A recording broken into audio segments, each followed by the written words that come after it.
जय हिंद। स्वागत है आपका अपने यूट्यूब चैनल द कनपुरा क्लासेस में। लास्ट वीडियो में क्लास 9 की हिंदी बुक का चैप्टर फर्स्ट बताया था जिसका नाम था दो बैलों की कथा।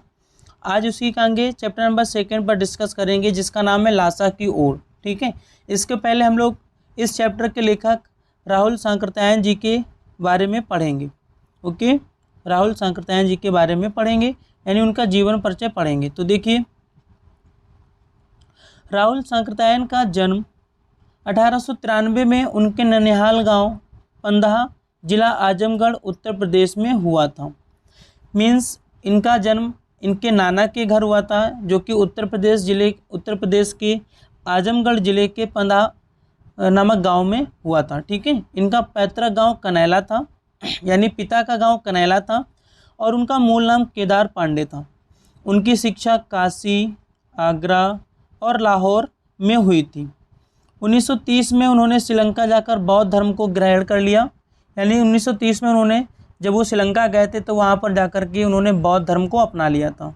तब से उनका नाम राहुल सांकृत्यायन हो गया। पुराना नाम केदारनाथ था और अब इन्होंने नया नाम राहुल सांकृत्यायन रख लिया। राहुल जी पाली, प्राकृत, अपभ्रंश, तिब्बती, चीनी, जापानी, रूसी सहित अनेक भाषाओं के जानकार थे। उन्हें महापंडित कहा जाता था।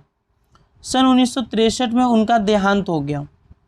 ठीक है, राहुल सांकृत्यायन ने उपन्यास, कहानी, आत्मकथा, यात्रा वृत्तांत, जीवनी, आलोचना, शोध आदि अनेक विधाओं में साहित्य सृजन किया। ये इन्होंने हर एक विधा में साहित्य को लिखा। ठीक है, ऐसा नहीं केवल कहानी लिखी या उपन्यास लिखे, इन्होंने आत्मकथा भी लिखी, यात्राव्रत भी लिखा, जीवनी भी लिखी, आलोचना भी लिखी। ठीक है, इतना ही नहीं, उन्होंने अनेक ग्रंथों का हिंदी अनुवाद भी किया। ओके, इनकी रचनाएं हैं मेरी जीवन यात्रा, जिसको इन्होंने 6 भागों में लिखा है।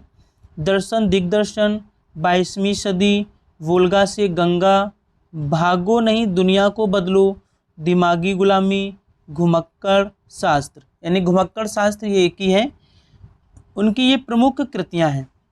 साहित्य के अलावा दर्शन, राजनीति, धर्म, इतिहास, विज्ञान आदि विभिन्न विषयों पर राहुल जी द्वारा रचित पुस्तकों की संख्या लगभग 150 है। ठीक है, राहुल जी ने बहुत सी लुप्त प्राय सामग्री का उद्धार कर अत्यंत महत्वपूर्ण कार्य किया। ठीक है, यात्रा व्रत लेखन में राहुल जी का स्थान अन्यतम है। जब भी यात्रा व्रत की बात होती है तो राहुल जी का स्थान सर्वोपरि होता है। उन्होंने घुमक्कड़ी का शास्त्र रचा और उससे होने वाले लाभों को विस्तार से वर्णन करते हुए मंजिल के स्थान पर यात्रा को ही घुमक्कड़ का उद्देश्य बताया। घुमक्कड़ी से मनोरंजन, ज्ञानवर्धन, अज्ञात स्थलों की जानकारी के साथ साथ भाषा एवं संस्कृति का भी आदान प्रदान होता है। इसीलिए घुमक्कड़ी जीवन को बहुत ही इम्पोर्टेंट बताया जाता है, क्योंकि इससे हमारा मनोरंजन तो होता है, साथ ही साथ ज्ञानवर्धन यानी ज्ञान भी होता है। अज्ञात स्थलों मतलब जिनके बारे में हम पहले कभी जानते नहीं थे, उन स्थानों का भी पता चल जाता है। इसके साथ साथ हम अन्य प्रकार की यानी विभिन्न प्रकार की भाषाएं भी सीख जाते हैं और वहाँ की संस्कृति को भी जान जाते हैं। राहुल जी ने विभिन्न स्थानों के भौगोलिक वर्णन के अतिरिक्त वहाँ के जनजीवन की सुंदर झांकी भी प्रस्तुत की है। ठीक है, तो ये था इनका साहित्य परिचय और उसके पहले अभी मैंने जीवन परिचय बताया था। ओके, अब देखिएगा संकलित अंश राहुल जी की प्रथम तिब्बत यात्रा से लिया गया है, जो उन्होंने सन 1929 से 30 में नेपाल के रास्ते की थी। सबसे पहले जो इन्होंने यात्रा की थी वो तिब्बत यात्रा की थी और उसी पर एक पूरी नॉवेल लिखी थी, यानी उपन्यास यानी लिखा था, और उसी का ये एक अंश है। उस समय भारतीयों को तिब्बत यात्रा की अनुमति नहीं थी, इसलिए उन्होंने यात्रा एक भिखमंगे के छद्म वेश में की थी। इसमें तिब्बत की राजधानी लासा की ओर, यानी इस अंश में देखिए तिब्बत की उस समय राजधानी लासा थी, तो उसी का शीर्षक ले लिया लासा की ओर। जाने वाले दुर्गम रास्तों का वर्णन उन्होंने बहुत ही रोचक शैली में किया है। ठीक है, रोचक शैली में किया है। इस यात्रा वृत्तांत से हमें उस समय के तिब्बती समाज के बारे में भी जानकारी मिलती है। तो चलिए देखते हैं क्या उन्होंने वर्णन किया था। चैप्टर है लासा की ओर। ठीक है, क्या नाम है चैप्टर का? लासा की ओर। देखिएगा, वह नेपाल जाने का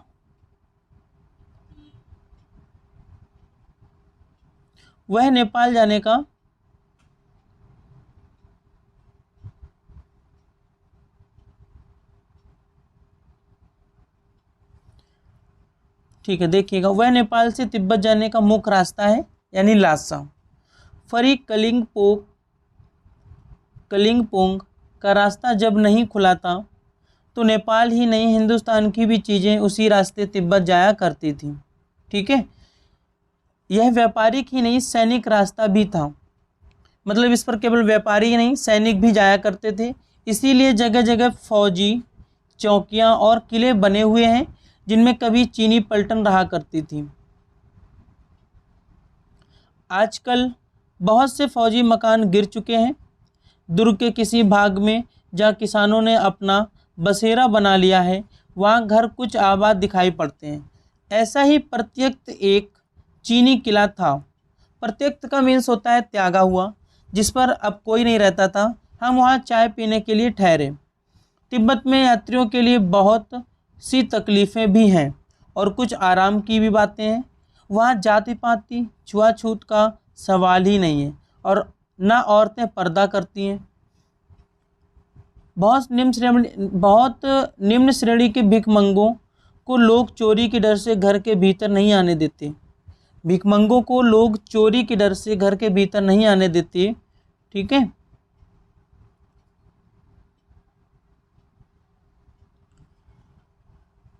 नहीं तो आप बिल्कुल घर के भीतर चले जा सकते हैं, चाहे आप बिल्कुल अपरिचित ही क्यों ना हो। ये वहाँ की खासियत थी। तब भी घर की बहू या सास को अपनी झोली में से चाय दे सकते हैं। वह आपके लिए उसे पका देगी। मक्खन और सोडा नमक दे दीजिए।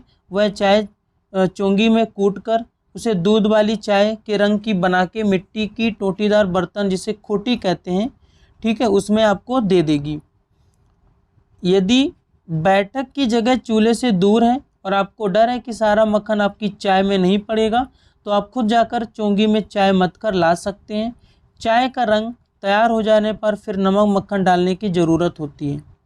ओके, यहाँ तक समझ में आया? अब देखिएगा, तो प्रत्यक्त चीनी किले से जब हम चलने लगे तो एक आदमी राहदारी मांगने आया। राहदारी का मतलब होता है रास्ते पर जब आप चलते हैं तो उस रास्ते पर जिसका भी मतलब कब्जा होता है वो आपसे कुछ ना कुछ पैसे मांगता है। हमने वह दोनों चीटें उसे दे दी। ठीक है, चीटें। ओके, दोनों चीटों का मतलब होता है जेनम गांव के पास पुल से नदी पार करने के लिए जोपोन यानी मजिस्ट्रेट के हाथ से लिखी एक राहदारी, जो लेखक ने अपने मंगोल दोस्त के माध्यम से प्राप्त की थी, उसे कहते हैं दोनों चीटें। चीटें समझ गए? जब आप पुल से नदी पार करने के लिए जोपोन यानी मजिस्ट्रेट के हाथ की लिखी राहदारी, जो लेखक ने अपने मंगोल दोस्त के माध्यम से प्राप्त की थी, उसी को हम दो चीटें बोलते हैं। ओके, शायद उसी दिन हम थोंगला के पहले के आखिरी गांव में पहुंच गए। यहाँ भी सुमित के जान पहचान के आदमी थे।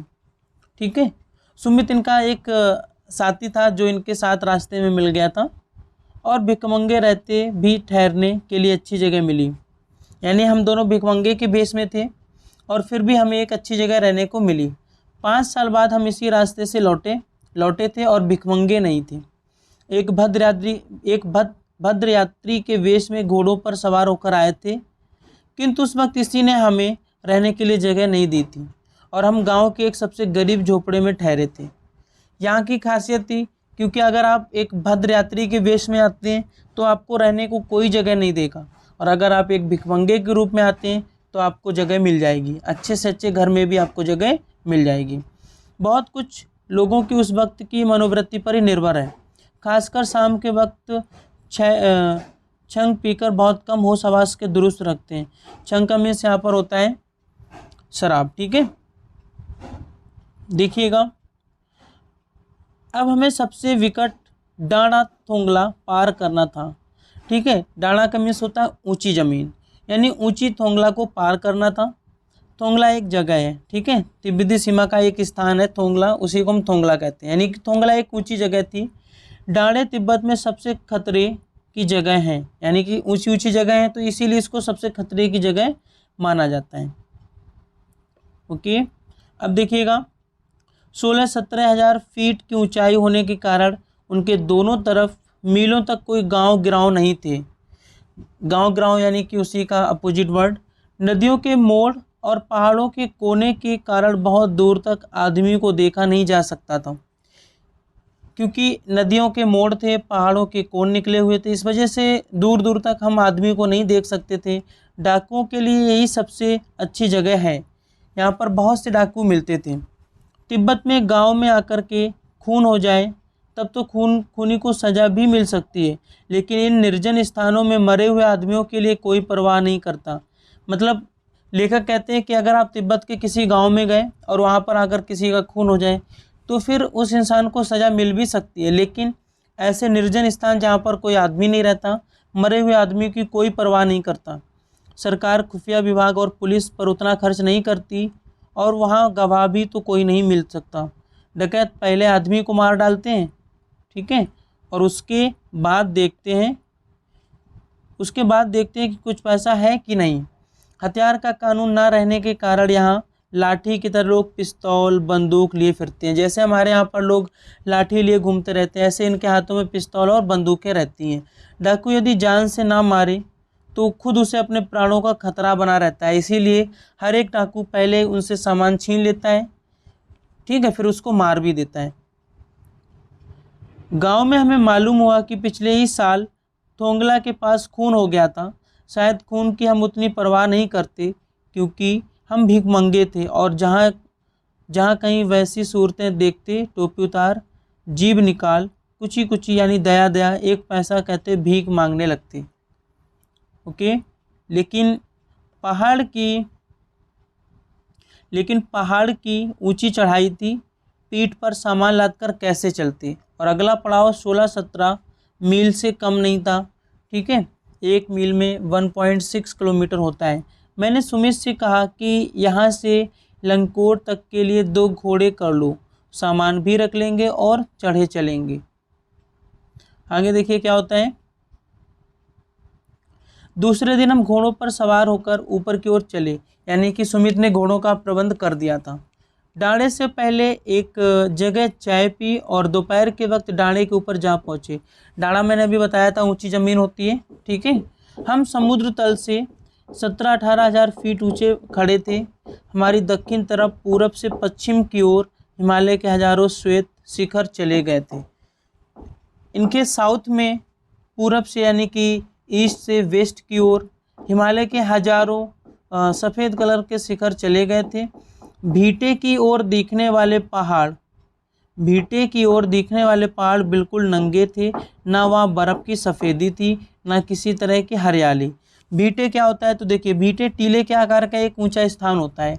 टीला देखा होगा आप लोगों ने, उसी के आकार का एक स्थान होता है, उसी को भीटे बोलते हैं। तो भीटे की ओर देखने वाले पहाड़ बिल्कुल नंगे थे, वहाँ बर्फ़ की सफ़ेदी भी नहीं थी और ना ही किसी तरह की हरियाली थी। उत्तर की तरफ बहुत कम बर्फ़ वाली चोटियाँ दिखाई पड़ती थीं। सर्वोच्च स्थान पर डाणे के देवता का स्थान था, यानी कि सबसे ऊंचे स्थान पर जो डाणे यानी कि एक जगह है, वहाँ के देवता का स्थान था, जो पत्थरों के ढेर, जानवरों की सींगों और रंग बिरंगे कपड़े की झंडियों से सजाया गया था। अब हमें बराबर उतराई पर चलना था। लेखक अब उतरने वाला था, यानी कि पहाड़ की चोटी से उतरकर रास्ता पार करने वाला था। चढ़ाई तो कुछ दूर थोड़ी मुश्किल थी, लेकिन उतराई बिल्कुल नहीं, क्योंकि उतरने में हमें कोई भी अपना परिश्रम नहीं लगाना पड़ता है। शायद 2-1 और सवार साथी हमारे साथ चल रहे थे। मेरा घोड़ा कुछ धीमे चलने लगा। मैंने समझा कि चढ़ाई की थकावट के कारण ऐसा कर रहा है और उसे मारना नहीं चाहता था। धीरे धीरे मैं बहुत पिछड़ गया और मैंने दोंक्विस्तों की तरह अपने घोड़े पर झूमता हुआ चला जा रहा था। ठीक है, अब यहाँ पर दो किस्तों क्या है, ये स्पेनिश उपन्यास सर्वेसे के उपन्यास डॉन क्विजोट का नायक जो घोड़े पर चलता था। आप इसको ऐसे समझिएगा कि ये दो क्विस्तो कौन है, तो ये एक नायक था, यानी कि 17वीं शताब्दी में एक नॉवेल आया था जिसका नाम था डॉन क्विक्जोट। ठीक है, उसका नायक था दो किस्तू। ओके, तो उसका नाम है दो किस्तू। जान नहीं पड़ता था कि घोड़ा आगे जा रहा है या पीछे। जब मैं जोर देने लगता तो वह और सुस्त पड़ जाता। एक जगह दो रास्ते फूट रहे थे। मैं बाएं का रास्ता ले मील 1.5 मील चला गया। आगे घर में पूछने से पता लगा कि लंकोर का रास्ता दाहिने वाला था। फिर लौटकर उसी को पकड़ा। 4-5 बजे के करीब मैं गांव से मील भर पर था, यानी कि गांव की दूरी 1 मील रही होगी। तो सुमित इंतज़ार करते हुए मिले। मंगोलों का मुंह वैसे ही लाल होता है। ठीक है, मंगोल जानते होगे, ये एक जनजाति होती है, ठीक है, जो उधर रहती है तिब्बत में ही। और अब तो वह पूरे गुस्से में थे। उन्होंने कहा, मैंने 2 टोकरी कंडे फूंक डाले, 3 बार चाय को गर्म किया।